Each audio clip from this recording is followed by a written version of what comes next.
I think the one important thing is that you have to know that the music you make is good. Because, you know, if everybody tells you that, you can't do it, it's their opinion. It's not the truth. If you know in your heart that you can do it and you got what it takes, then you should continue to persevere, because that's the number one thing. And with anything, you have to learn, and you got to fall, and you got to like get yourself back up and learn from your mistakes. The biggest advice I can give to bands out there that are trying to do something with this industry that's a little bit in a weird position now with all the downloading and everything. It's getting harder for record labels to support the bands the right way and put them on tour, is that they need to learn from their mistakes, number one, and mistakes kill bands. You can make 10 great moves and you make one bad one, and you're going to be back 5 years. And that's the thing. You have to be very careful how you position everything. You got to think 3 steps ahead. They say think 2 steps ahead. I always say think 3 steps ahead. Plan A, plan B, plan C all the time. And I think that's the only way that you can have some sort of a good approach, play as much as you can, because you got to become master of that stage. That's where you're going to sell that band. It's not going to be through, you can have YouTube and you can have MySpace and whatever it is that you think you can channel it through, but you cannot sell it until you sell it live. And that's where you sell it. You could be the best band on CD or on have the biggest hits on Facebook. But I've seen bands with not much likes and all that stuff on Facebook, then they go live and they destroy. And I think that's how you get it. And it's all about selling yourself live, because that's the real last thing that's human, that exists, that's real between a fan and a musician. That's the last thing that's left that's real. So live, everything's on the live.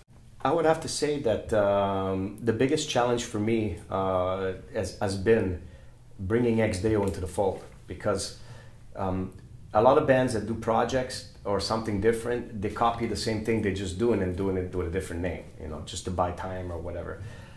This is something that, as you can see, I'm very into the Roman history and everything. I love it. I wanted to do something that was different, that nobody's done before. It was untouched territory. And when you do something that's not been done before, there's always huge risk, and a lot of criticism can be there and a lot of crap. But luckily, we've been able to forge on and do something out of that band. But I've created my own competition. And to me, that's extremely important, because it keeps me on my toes. This new Kataklysm record, I don't think would be as good as it is if it wasn't for Ex Deo's Caligula record, because that record, we pushed ourselves, and it was very well received, and it was a big record for the band, and people liked it, and it grew. And then we can't do a shitty Kataklysm record. I mean, I got to come back and hit hard with that. So I'm not looking at other bands, whether a lot of bands are competing with each other in this small industry, which I think sucks. I'm all about humbleness. I think that it's important to keep your feet on the ground and do something. So if you're going to do something, you need that competition feel, because I am a very big competitor. I like to compete. I'm going to compete against myself. And I think that that's more healthy and better for the scene as well. So I do myself with both bands, and it's cool. I think we get the challenge, and when we did Caligula, it's like, oh man, we got to bounce back with a good Kataklysm record, and I think it helped do this record, and who knows what the future holds. I would say that Kataklysm is more me every day.